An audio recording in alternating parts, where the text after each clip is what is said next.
right, let's get started here today. Now, so what we're working on is these approximation techniques. So we talked about a Riemann sum, Wednesday or Thursday. Riemann sum is just adding up of rectangle areas. Riemann sum is adding up of rectangle areas. When you write it out as a sum, you have height, the f value is the y value, right? The y value of the function is the height, and then delta x is the width. So height times width, that's area, rectangle 1, rectangle 2, to the nth rectangle. So you're adding up these rectangles. And so then on Friday we said, so if we're going to have these sums, if we're going to have these things written out, and what's the best way to really approximate the area? How many rectangles? A lot, right? An infinite number would be the exact area, right? I mean, that would give you the exact area, but a lot of rectangles is better. So, if we're going to do that, it dawns on us that we might have a lot of these written out, and that might be a pain. We might not want to write out 100 rectangle areas, right? So, we've got our friend sigma, right? Which will let us do a shortcut way of writing a sum. And so that's what we went into on Friday. So the whole reason of doing the sigma stuff is because it lets us write a long sum in a shortcut form. That's what sigma is for. And an area, as we're learning, is a long sum. It's adding up of a whole bunch of rectangles, actually an infinite number. So that's why we do the sigma notation. Here's our left, right, midpoints, which would be Riemann sums because they're rectangles. Of course, trapezoids aren't rectangles, but that's another way we can do the area. And then we had the actual definition of a definite integral. The exact area under the curve can be thought of as adding up an infinite number of rectangle areas. And if you look at that, that's exactly what's there. And I've written this in red. I don't know if it was in the video. I don't know if I think I wrote this out in the other class. We kind of ran out of time at the end, and I'm not sure I wrote this part in the red. Okay, but it's important because it just shows these various parts of this definition. This is the height of a rectangle. This is the width of the rectangle. When you multiply that, it gives you the area of a rectangle. The sigma adds up all the areas, and then the limit out in front tells you you're going to have an infinite number of those. And so this, by looking at it here, that'd be a great quiz question, right? Why is that the exact area under the curve? Well, because just what I said there in red, this is the height of the rectangle, this is the width of the rectangle, multiply them, you get the area of the rectangle, the sigma adds up all the rectangles, and this tells you that you have an infinite number of rectangles, and that gives you the exact area under the curve, right? So that's what we did with all of those things. Okay, and that's where we went to with that. But that's why we're doing this work with sigmas, because it lets us do a shortcut way of adding up a bunch of stuff. Okay? All right. So, Can you go back? Sorry. Yes. Okay, yeah, go ahead and get that. So we're going to look at the homework here on the LH packet.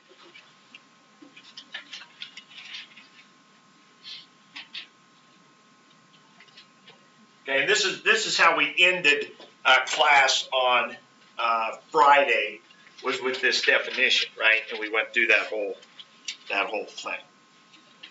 Okay. All right. If you were just going to write it in a sentence, you would say for the definition of the definite integral, I mean, just in kind of common ordinary language, would be the definite integral is the area under the curve, which can be thought of as adding up an infinite number of rectangles, right, under the curve.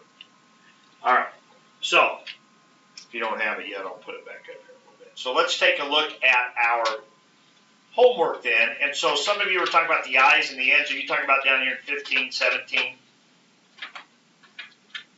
We were having a little trouble in this section, is that right? Yeah.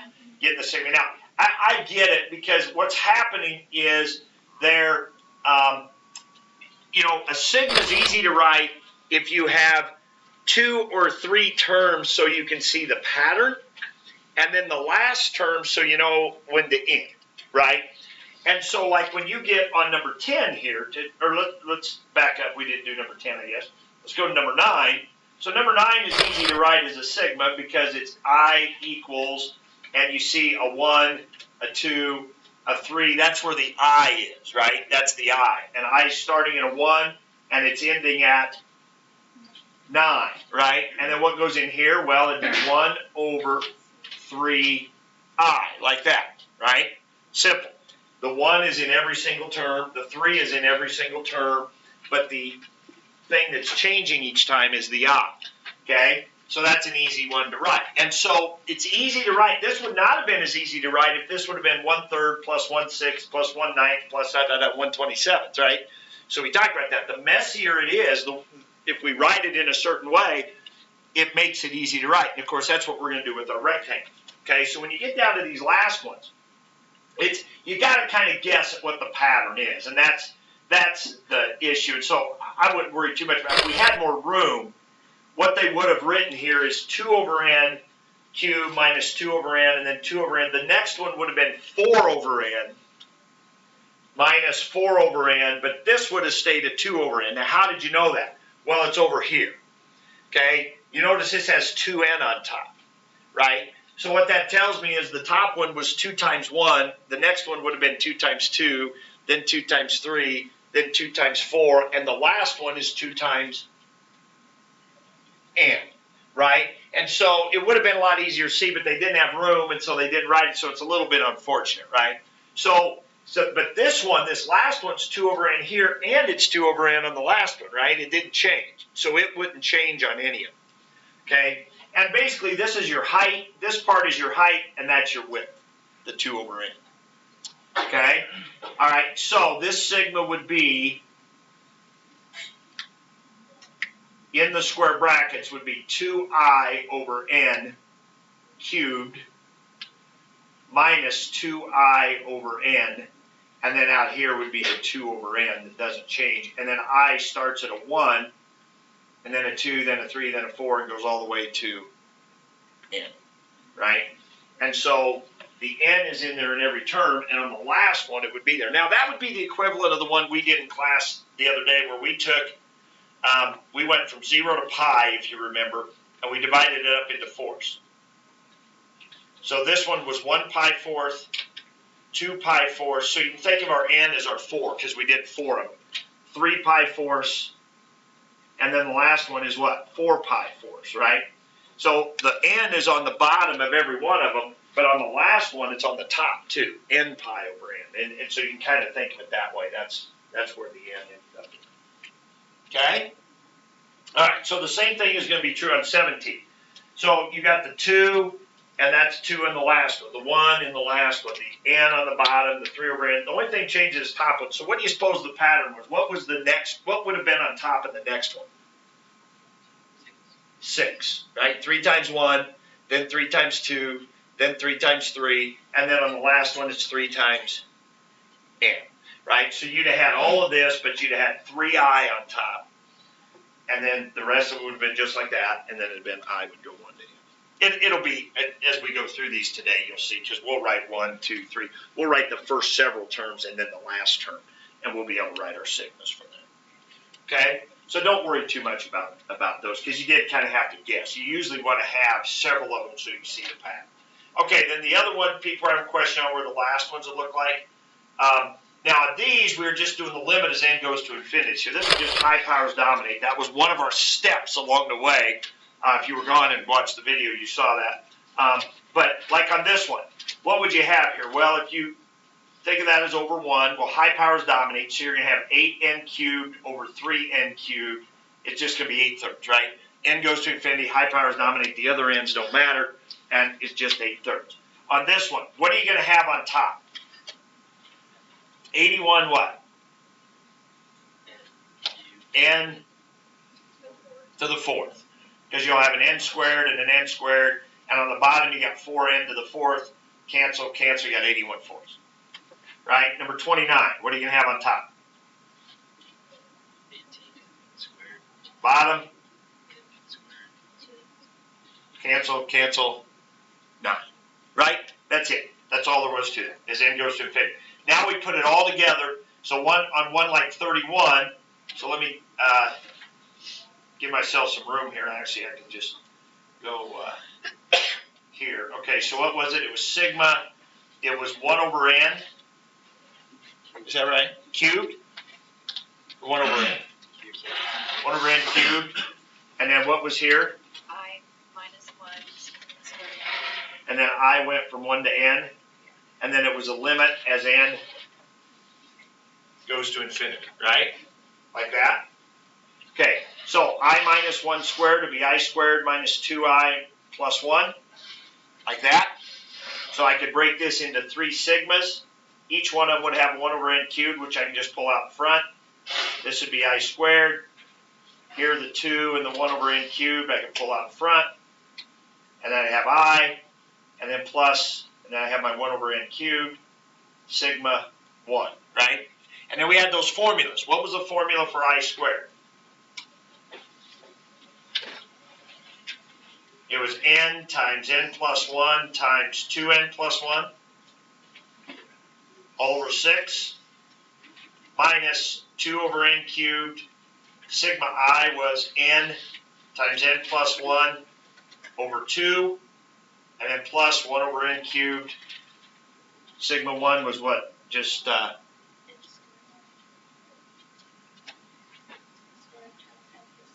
no. Just sigma 1, right? Oh, and by the way, this I is from 1 to n. So wasn't it just this times this? 1 plus 1 plus 1 plus 1 n times. So it'd just be n, right? So now, as n goes to infinity, right? Let's bring that down here. So as n goes to infinity, only the high powers matter, right? So what do you got on top of this one? 2. If you FOIL that out and everything, you'll have a 2n cubed. The other stuff won't matter. Over 6n cubed minus, what do we have here? 2n squared on top over 2n cubed, right? Plus n over n cubed. Now what happens here as n goes to infinity? Well, here the n cubes cancel, so that'll be 1/3. What's this as n goes to infinity? 0. Because the bottom gets so much bigger than the top, right? Remember that? So that's go to 0. And what about this one? 0. So 1/3. So that was how we did that. And then 33 would be essentially the same thing. Okay.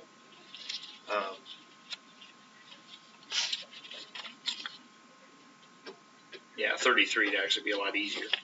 33, just pull out this 16 over n squared. Then you got I, sigma I. Okay? But so, what if we could go back to what we did Friday, the cool part of it was this, where did the sigma come from, right? It came from an integral. We started with an integral. We wrote out our right rectangles. We wrote that all out. We then wrote that as a sigma, and then we did this. Right, and we found out that we got the exact area, same area we would get if we did the fundamental theorem part 2, right? So this is just a piece of the puzzle. This is taking the sigma and finishing out, and it's using these sum formulas that we talked about having. Okay, all right. So a little bit of a side trip on Friday about just working with the sigma notation. The homework really didn't have anything to do with areas or integrals. It was just working with sigma notation, getting ourselves kind of comfortable working with sigma notation. And so now today we want to go and talk about that as it relates to areas and integrals some more, like we finished the class yesterday. Okay? All right, so let's do that. This is in your book. We're going to do this set of problems right here. If you want to open in your book to section 5.6, which is where our homework was the day before.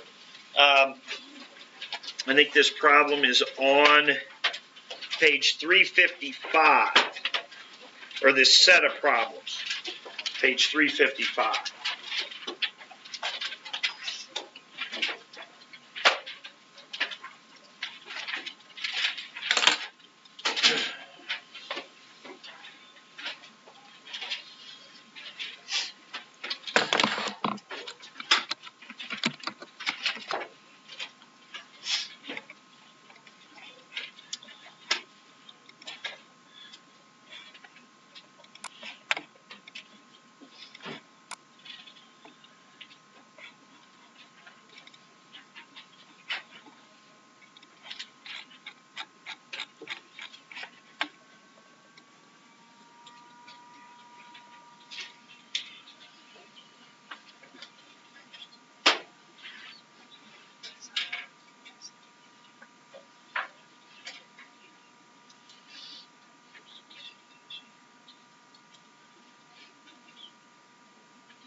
shoot. I think it was this one.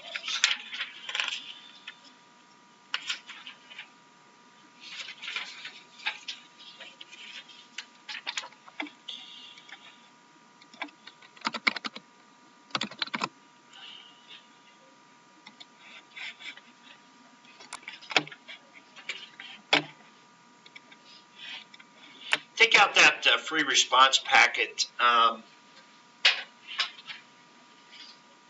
that I gave you the other day, that 2012.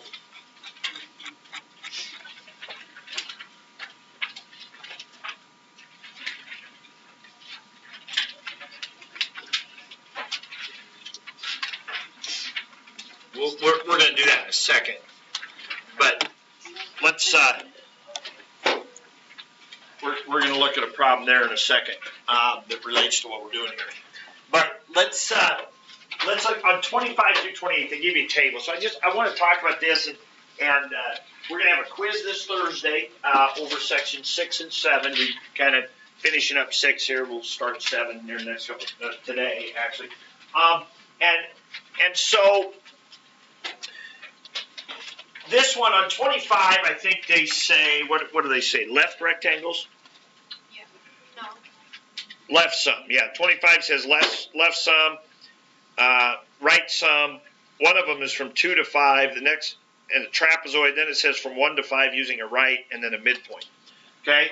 So on 25, it says do the integral from 2 to 5, f of x dx. And they want to do a left sum with 3 subintervals, which would be L3. Okay, now, here's why I've been hounding you about using the F notation, how we don't need a graph, we don't need an equation, we don't even need to know what the function is other than call it f of x, okay, to write out an L3, right? If I want to start from 2 and go to 5, so pretend you can't even see the red, right? You're colorblind right now, and it's impossible for you to see red, right? All you can see is blue. Right?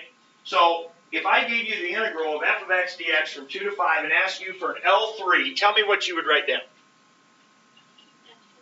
F of 2 times, now where are you getting the 1? 5 minus 2 over 3, right? Your total width is 2 to 5. And you're doing 3 subdivisions, so all you need is blue, right? You don't need to see any red right now to do this, right? 5 minus 2 is 3, divided by 3 is 1, so the width is 1. Plus 3, since the width is 1, you'd start at 2. I could have made myself a little x-axis here. I could have said, okay, I'm going to go from 2 to 5, and the width is going to be 1, so I'm going to go to 3, I'm going to go to 4, then I'm going to go to 5, right? Just like we did 0 to pi, and we did pi fourths, 2 pi fourths, 3 pi fourths, right? We divided it out. Make yourself a little x-axis there, whatever, okay? And then times 1 plus f of 4 times 1 plus, good job, couldn't fool you. All right, that's it, right? 3 rectangles, height, width, height, width, height, width. Now, what do we need to do from here? Well, we need to find f of 2, right? Well, what are the different ways we could find f of 2? Look at a graph. If they give you a graph of f, you can look at a graph and find f of 2, right? What's another way? Plug into an equation. Maybe they gave you an equation for f of x, so you can now plug a 2 in. Or maybe they gave you, okay, now you can see red. Maybe they gave you a table with those values, right? A function could be a table, could be an equation, could be a graph, right? We do these all the same way, right? And so if we want to do L3 with a table, right, there's nothing new to learn, right? With a graph, a table, a function, doesn't matter. We write it out. So that's why the other day I was saying I want you to be able to write these out without looking at a graph or looking at or even worrying about it, right? Well, now it's easy. Now we just do f of 2 be 0.21 plus 28 plus 0.36, we would add those up and we'd have our answer, right? Then, problem 26 says do a trapezoid with 3 subdivisions. Well, again, I say the same thing is true. Okay, you can't see red again anymore, okay? So what would we start writing? Our first trapezoid, what's the trapezoid formula? 1/2. Now, where's the trapezoid start? At the far left edge, your first trapezoid would have f of 2 and f of 3. So it would be 1/2 f of 2 plus f of 3 times 1 plus 1/2 f of 3 plus f of 4 times 1 plus 1/2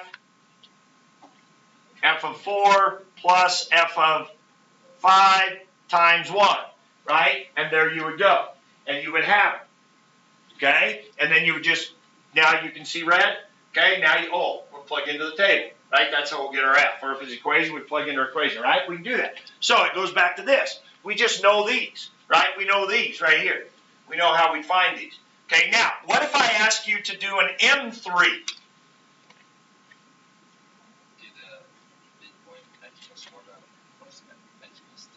So it'd be f of, so what's the midpoint between 2 and 3? Yeah, which would be 2.5, right? The midpoint between 2 and 3 is 2.5, plus f of 3.5 times 1 plus f of, wouldn't that be the midpoints? Right? 2.5 be that midpoint, that midpoint, that midpoint. Right? So now we plug into our equation, we look at our graph, or we go to our table. What's the problem? Those values aren't in the table. I would never do that to you. Problem wouldn't do that to you. It's going to be, if it's a table problem, it would be set up so you could find those values. So actually, if you look at the one that asks you midpoint is number 28. Notice what it says. It says go from 1 to 5 using how many subdivisions? 2. So let's write that out. So they want us to do an M2 on the integral 1 to 5. So now what's my width? My width is actually 2. So if I made myself a little x-axis, I'd have 1, I'd have 5. The width is 2. Here would be my subdivision. So where's my midpoints? Right there and right there. 2 and 4. So this would be f of 2 times 2 plus f of 4 times 2, correct? So again, but again, none of that would I needed to know that I had a table, right? I wouldn't care about that. I would just say, okay, from 1 to 5, total width is 4. I'm going to do 2 subdivisions, so each one is 2 wide. So that would be from 1 to 5. That'd be 1 to 3 and then 3 to 5. But I need the midpoints there, so that'd be 2 and 4. I have those values. There we go. Okay? All right. Now, let's look at that packet that I said to get out. Let's look at problem number 1. And sure enough, it's got a table in there. Now, I don't think we did. Did we do any part of number 1? No. Okay. When I signed that the other day, I don't think we did any part of number 1. So let's look at it. They give us a table of the degrees of this water in a tub at various minutes. Okay. Now, in problem number or letter C, it says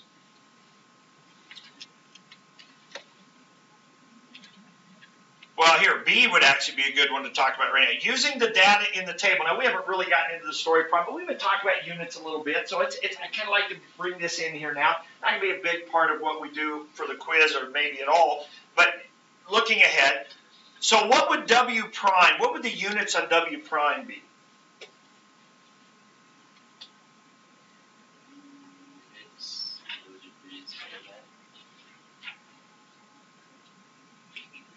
What would be the units on W prime? Degrees per minute, right? W is degrees. So if I was going to draw a graph of W, here would be T, so this is minutes, this is degrees, and so W prime would be degrees per minute, right? So what would be the integral of degrees per minute? Degrees. So what would be the meaning of the integral from 0 to 20 of W prime? What would you say? Somebody want to raise your hand if you want to take a crack at this. You won't be perfect, that's fine. Come on. Change in temperature in 20 minutes. I would throw the word total in there, but I think what you said is fine. The total change in temperature over a 20-minute period. That's right.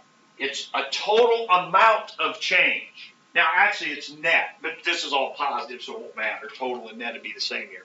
It's really net or accumulated change. That's another word we'll use a lot, of degrees, but the units are degrees, right, over this 20-minute period. Okay, on to the next one. The average temperature of the water in the tub is this. Now, notice how I told you that sometimes we will do that. If you do this, right, that's the same as putting a 1/20th out in front, right? Remember this average value of a function? Average value of a function. Well, what is the function, W? What are the degrees? Or what is it? What are the units? Degrees. So what is this integral going to give us? The average temperature of the water in the tub, right? That's what that will do for us, right? Now, you think, what are the units on this? Now, this is interesting. We haven't really talked about this. What are the units on the integral of W? We just did the integral of W prime. We said it'd be the total change in temperature. It'd be degrees. What would be the integral? What would be the units on the integral of W? The integral of degrees.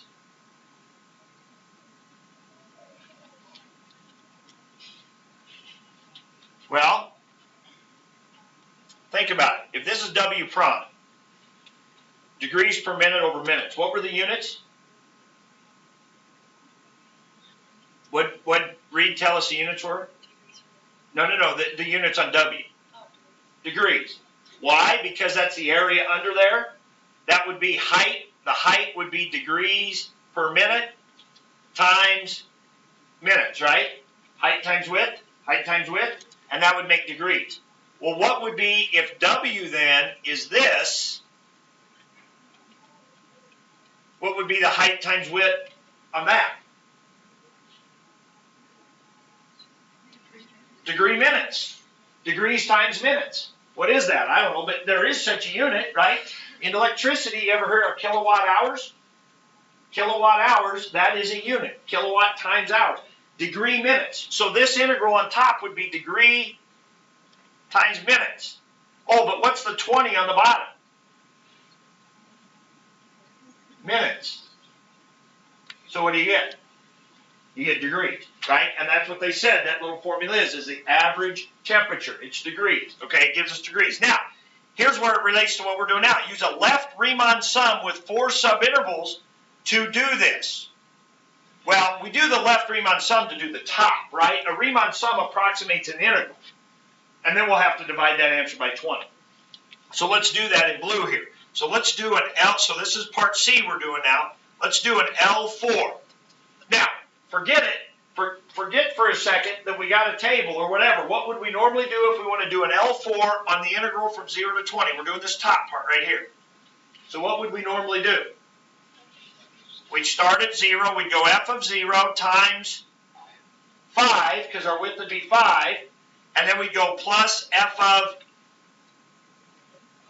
5 times 5. Okay? And we keep going. But now, let's pretend we did see the table. What do you notice? We got a problem, right? We don't have f of 5. Remember when we said 99.9% of the time you're going to do equal sums, equal widths, right, on your subintervals? Well, when's the time you can't? When you have a table and you don't know those, you only know certain values. Now we're stuck going with the width that they have in the table. Okay, so now we got to think about it. Now, where's the left? Left always starts on the left edge. So this is going to be f of 0 times what? 4. The width of our first subinterval only goes from 0 to 4. So it's going to be f of 0 times 4. This is why it's so important that you understand what we're doing right now is height times width, height times width, height times width, right? What's my next height? F of 4 times, what's the width? Well, the width goes from there to whatever the next one is, which is 9. So that'd be times 5. Plus f of 9 times 6. From 9 to 15 is a width of 6. Plus f of 15 times 5 plus nothing. Good. Okay, right? And that's how we would do a left Riemann sum, but they would be different widths. Okay, because that's the only data we had. And then we would multiply those out, and then we would get that answer and divide it by, erased it, but divided by 20. So when we do our Riemann sum, we're approximating the integral from 0 to 20, and then we have to divide it by 20 or times by 120, okay, to finish that. And then it says, does this approximation overestimate or underestimate the average temperature? Well, it would be, what do these left rectangles do? If our W function is going up, which it looks like it is, right, the water temperature is rising, what would left rectangles do? They would go under it, wouldn't they? Left rectangles would go under this graph. And so this would be an underestimate. And they say, explain your reasoning, and you'd say, because the W function is increasing. Okay? All right, so just a little peek ahead at the types of things, you know, like on an AP test question where we would do this. Now, we're going to get into underestimating and all that stuff more later, and with the units, being able to understand the units, but it's not that hard. I mean, we've already done W prime. We know how those units work. We already know antiderivative. The units go the other way, right? I mean, there's nothing more really for me to tell you other than for us to just focus on it more, okay? So we can handle it. All right. Anyway, back to today. So that's just a little more on these Riemann sums and using them in a table. All right, so what we want to focus on today is kind of back up a little bit, and so we want to write out these approximating sums like we just did, but now the ones we just did, we were looking to find an actual value. We did easy ones, L3, and we just did an L4, and we did an M2, right? Single-digit ones that you can work out by hand. But now we want to go back and revisit kind of what we did on Friday. What if we have longer ones, or what if we don't really have longer ones? Who cares? We want to write them as sigmas. So we want to write them out like we were just doing, and then we want to combine that with what we did on the LH packet. So we want to write out our sums, and then write the sigma for those. Write the sigma for that sum. See the pattern, write the sigma. Okay, that's going to be a big emphasis of what we're going to do. So we don't have a lot, it won't take a lot of time to do this, and we'll should be able to have some work time. So let's do this problem right here, okay, in your notes. Just be the place to put it, okay? So we're going to do an R10, an L10, and an M10 for this. Now, you don't actually have to work them out. We're just, the only directions here is to write this sum, write this R10 approximation in sigma notation. That's it, right? Write the R10 approximation of this integral in sigma notation. Okay, well, the way to write a sigma notation, think about your LH packet, is to first have it expanded out. If you've got a sum expanded all out and can see the pattern, that's when sigmas are easy to write. So we want to expand this out. Okay, now, do you want to draw a graph? You can. Hopefully you know what the natural log graph looks like, but it doesn't matter if you do or not. You can put any old function up there you want. What really matters is we got a 2 and we got a 5. That's what we care about really the most. So we're talking about this area right here, and we're going to approximate that with 10 right rectangles. So we're going to divide this. Let's do a few of the subdivisions. So what are we going to do first? Where are we going to start? First, find our width. Find our width. 5 minus 2 divided by 10, which is 3/10. Now, if you prefer decimals, you could do decimals here if you want. I like to stick with fractions. We did a bunch of fraction ones on the LH packet, so that's not a bad idea. So now, so what's the next mark over after 2 then? 2 3/10 or 23/10. I don't care how you do it. If you want to do mixed numbers, maybe we'll do both of them here just to get started so you see. Okay? You got to understand that 2 3/10 really means 2 plus 3/10. Okay? All right? As we get the pattern going here, what would be the next one over? 2 6/10. Very good. We don't want to simplify that, do we? We want to go 2 6/10 or 26/10. And then the last one would be 50 tenths, right? That's what we would want the last one to be. Think of the last one as 50 tenths, right? And of course, on your packet, that's where you have the ones over n. If we were doing n rectangles, then this would be 3 over n, and then 6 over n, and then 9 over n, right? Well, it'd actually be 2 plus 3 over n, and 2 plus 6 over n, right? Kind of thing. All right. So now, with that all, now that we got those numbers, where is my first right rectangle? How do I write it? I start with f of. Notice I'm not going to mess with this natural log. I'm just going to think of that as f of x. Okay. Again, if we have a graph, if we have a table, if we have a function, whatever, I don't care. When I'm first writing this out, I'm just going to use f. It makes it a lot easier. I can plug in later. Okay. F of what? 2 3/10. Because with a right, you don't start right there, or it could be 23 tenths, right? We'll do both of them here just so we get the hang of it. Times 3/10. Plus f of 2 6/10 times 3/10, or it would be 26 tenths times 3/10. Plus dot dot dot. I think 2 of them is enough to see the pattern. The next one will be 2 9/10, right? We can see the pattern of what's going on. And then the last one, f of. Now it's a right, so will you use the last one? If this was a left, where would we be stopping? 47 tenths.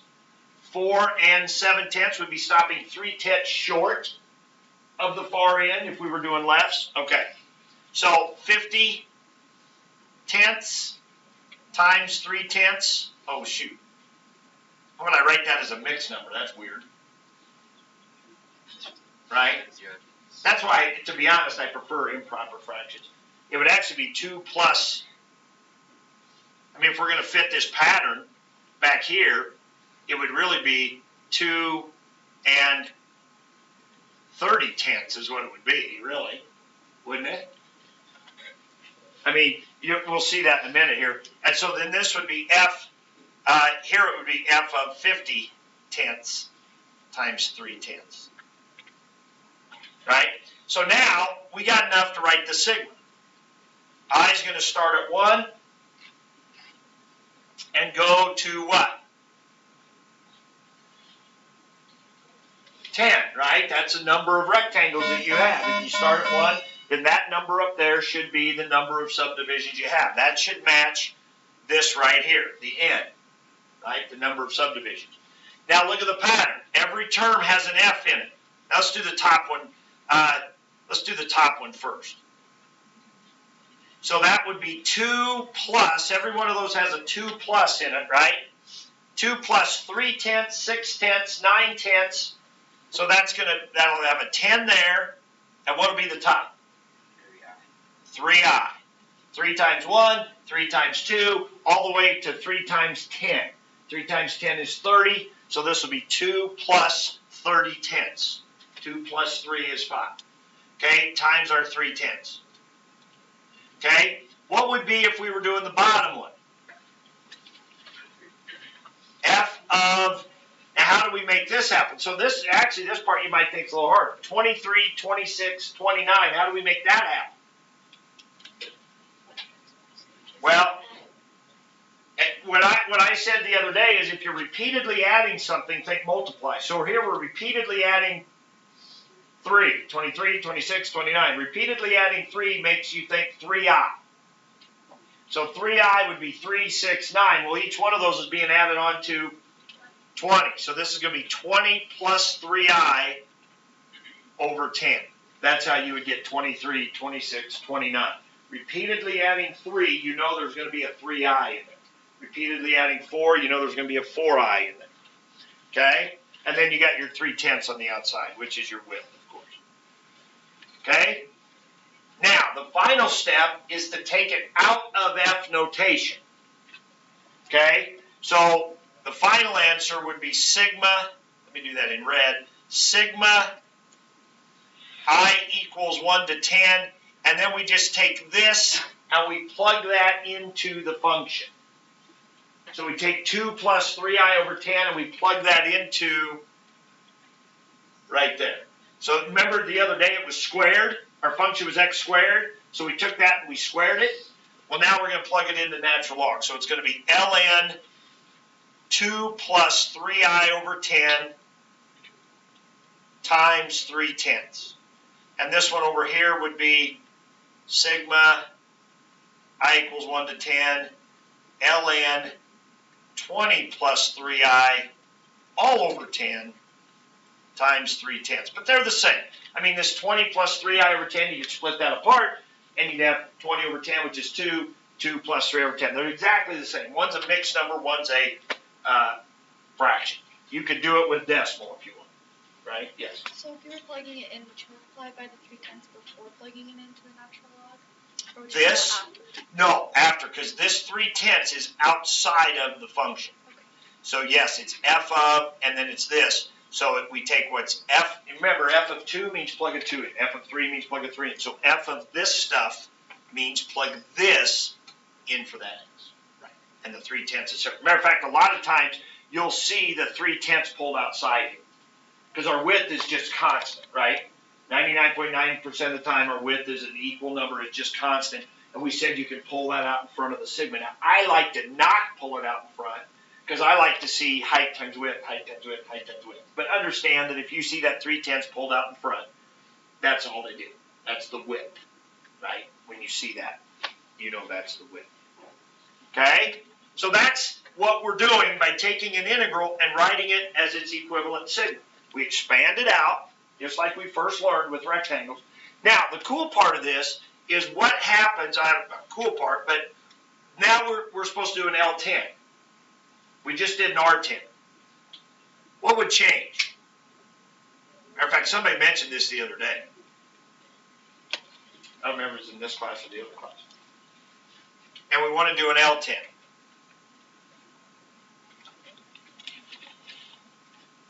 Now we could start all over, start from scratch. But most of this would be the same. 3/10. All those subintervals still the same. What's going to change here? We would start at 2, right? 2 plus 0/10. And then 2 and 3/10. And then 2 and 6/10. And we would end at 2 and 27/10, or we'd end at 47/10, we said, right? But isn't the pattern still the same? So what can we change here? Let I go 0 to 9. If you took this same thing here and let I start at 0, you put a 0 in for I, you're going to have ln of 2. And then 2 and 3/10. And then you'll stop at 9, which is 2 and 27/10. So, lesson to be learned. Take your right sum and keep it exactly the same and just change the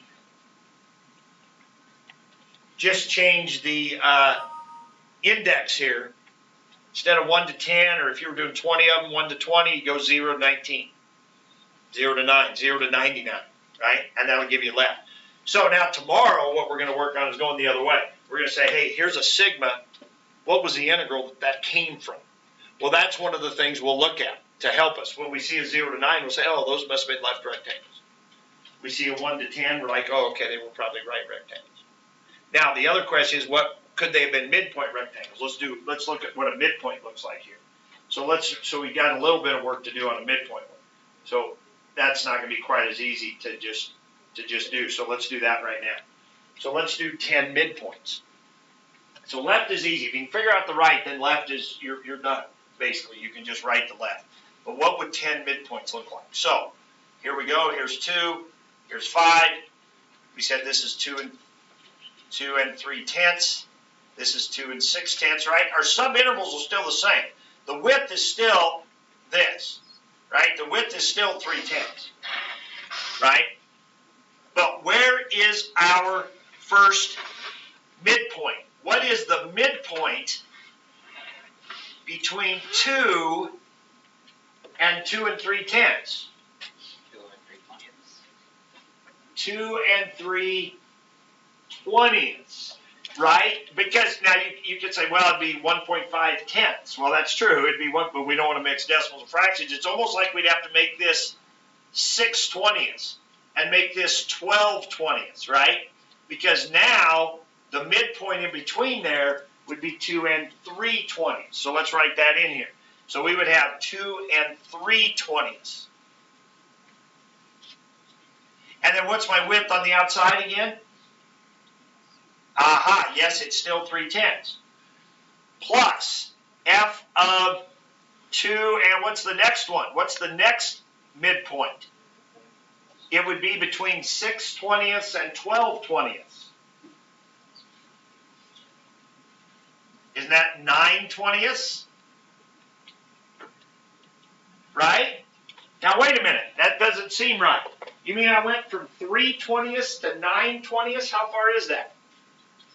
Oh, 3/10, which is one width. That's what I should go, right? From one to the next should be one width. Every time I should move over one width, which is 3/10. Well, if you go from 3/20 to 9/20, you went 6/20, which is 3/10. Okay, so it fits. All right, and then so we can tell what would be the next one.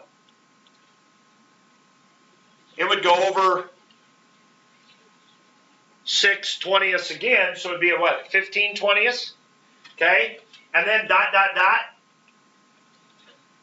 The last one, what's the last one?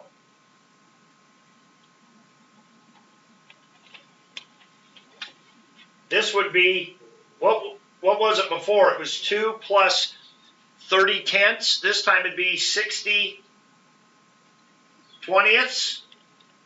So, and the one before it would be what? 2 plus 54/20, right? It'd be 6/20 away. So what's halfway between those two? 57/20, right? Now, if we think ahead to tomorrow when we're kind of going backwards, this will be the dead giveaway. This will be the dead giveaway that we must be doing a midpoint, because I got my width that's got a 10 on the bottom, but inside here I've got a 20th, right? Double that number. That's a dead giveaway. You're working with a midpoint, right? So that's how you'll be able to tell. So right will be easy. It'll be 1 to whatever. Left will be 0 to 1 less than that. And then a midpoint will have this weird thing going on down here that will tell you that you're doing that you must be having a midpoint situation. Okay, now, what's the pattern? Well, we're going to go 1 to 10. Midpoints are going to go 1 to 10 just like rights. Okay? And then this is going to be f of, we'll do the mix number 1, 2 plus, what's the pattern? 3, 9, 15. You're repeatedly adding 6. So you better think of 6i. Better think of 6i. Well, if I do 6i over 20, that's not quite going to get it. Because when i's a 1, that would give me 6/20, but I want 3/20. 6i minus 3. So 6i minus 3 must be what's on top of here. So midpoints always look kind of ugly.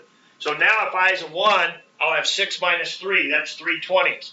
When i's a 2, I'll have 12 minus 3, which is 9/20, which is what I want. And when i's a 10, I'll have 60 minus 3, which is 57/20, which is what we said we thought the last one should be. And then times 3/10. So the midpoints are just a little trickier to get because you've got that halfway thing, so you got to mess with your fractions more. Okay? But once you get it, it's still going to be repeatedly adding the same amount, which was 6 here, so that's what made me think of the 6i, and I just had to adjust it a little bit, and there we go. And then, of course, we would finish that by putting this, taken out of F notation, so we would take this, and we'd plug it into our natural log. Okay? All right, so that's it. I mean, that's the focus today. That is what your homework's going to be, here's an integral. Let's write out these sums in sigma notation. So that starts by expanding them out long. Do a couple so you can see the pattern. Do the last one so you can see where to end. And then put it into your sigma notation. Okay? All right, so let's start. Let's get a start on this. Maybe together we could do one. Let me see what, this is on 5.7, page 362.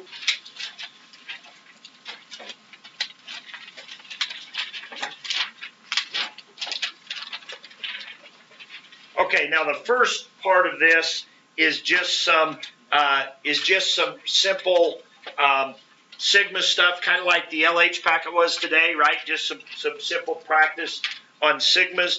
So 13. So let's take a look at 13. Okay. Now they have multiple parts. I apologize. Kind of.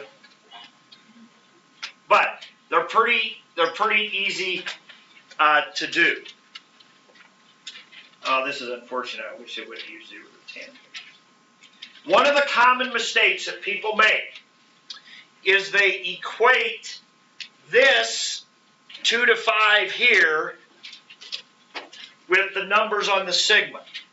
Look at this right here. They're not the same. They're not the same. 2 to 5 is the area from 2 to 5. This is the number of subdivisions that you have.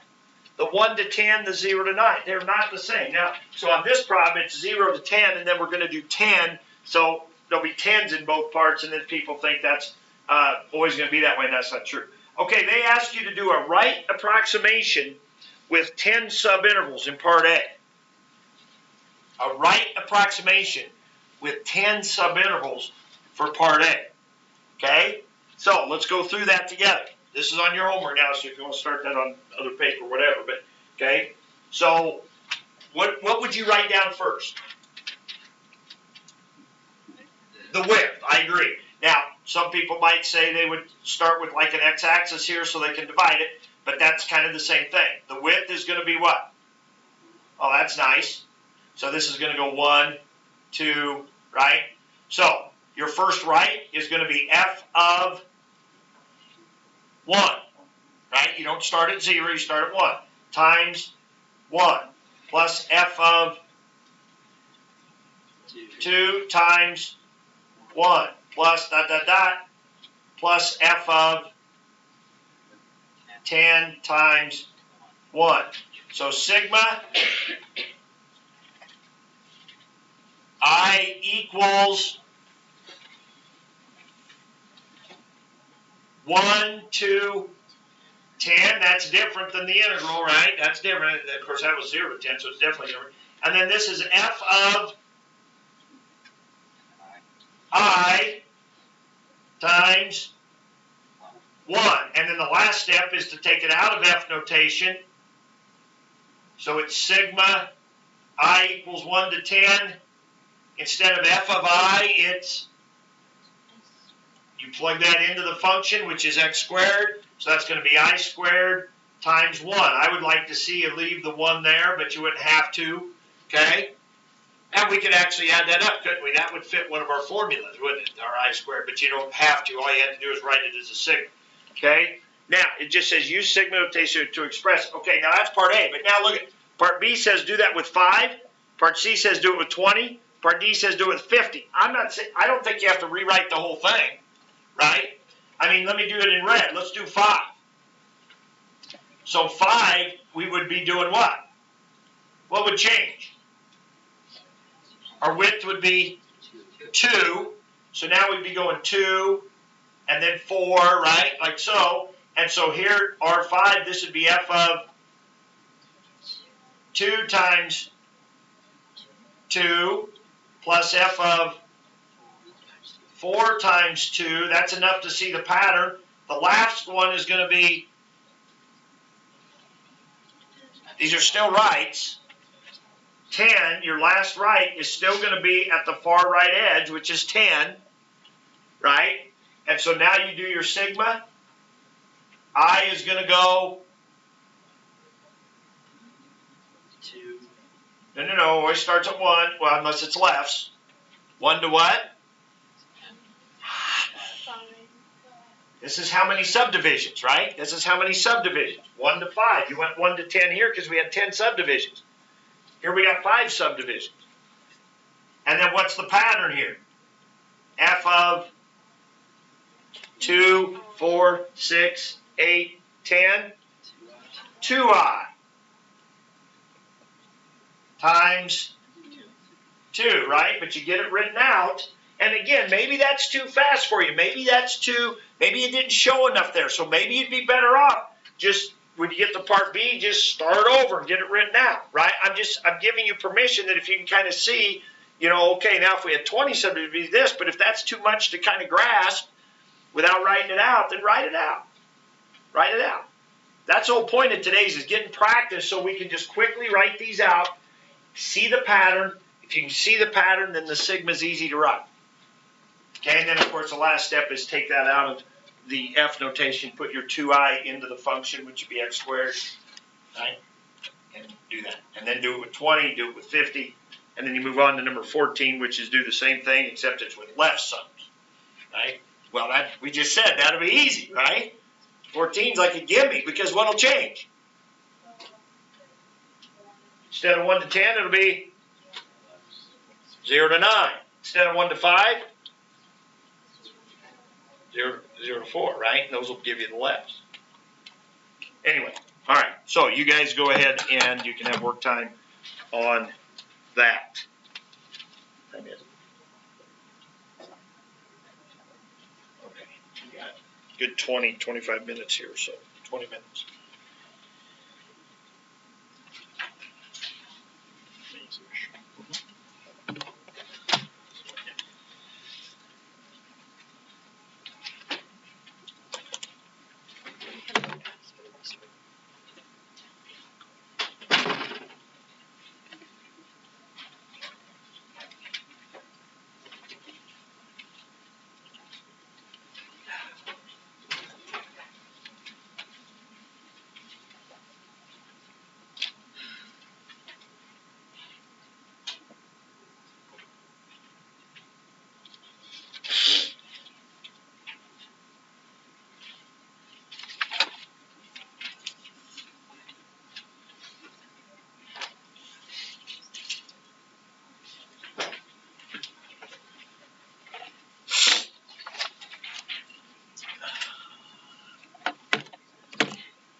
You still have several days to get your second third. You already got your second, so you got a couple days to take the third one. So your grade will still be 27 if you pass these next three. That's an 890. 27 out the right. Okay. I will. Yeah, we still have several days, probably through Wednesday to get a 90, right? You get 2 tries, 2 and 3, and you have through about Wednesday to get those done. And if you keep going, if you get onto your 4th try or 5th try, drops to a 24. Remember, so second and third try is an A, but that's got to be done over about a week's time, and we took it on Wednesday, so you can have through Wednesday. Some of you are taking your second try already, so, which is good. Yes. And our quiz on this stuff we're doing now is going to be Thursday.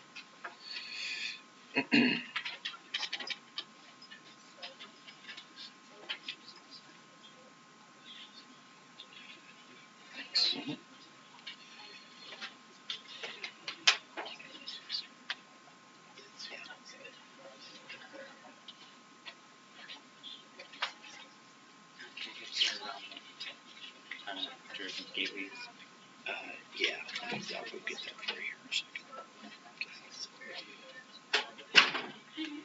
Yep. And then just save the other next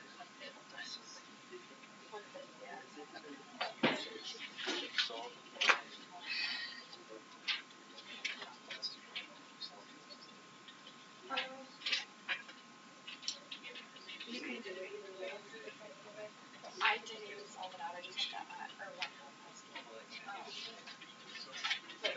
Yeah. It's fine, we're later.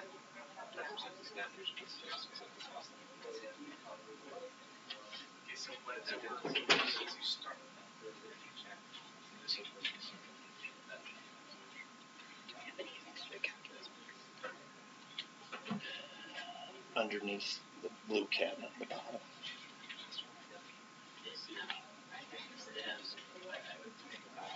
I don't understand how.